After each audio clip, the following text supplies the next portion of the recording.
KPU RI buka suara terkait adanya wanita yang meneriaki calon presiden nomor urut 1 Anies Baswedan dalam debat Capres ketiga pada Minggu 7 Januari.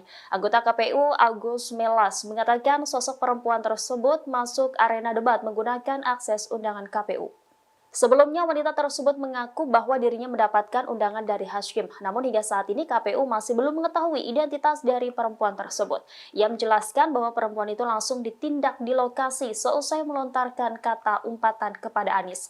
Pasalnya tindakan itu dianggap sebagai kebencian dan menjatuhkan seseorang. Terkait aksi perempuan tersebut, pihak KPU akan menindaklanjuti lebih dalam. Sebelumnya diberitakan beredar video seseorang perempuan mengolok-olok Anies Baswedan dalam debat. Ia meneriaki Anies dengan kata kasar. Sosok yang meneriaki Anies tersebut terlihat dalam barisan pendukung pasangan Prabowo Gibran. Perempuan itu kemudian dihampiri petugas, namun ia mengaku tamu undangan Hashim. Download Tribun X sekarang, menghadirkan lokal menjadi Indonesia.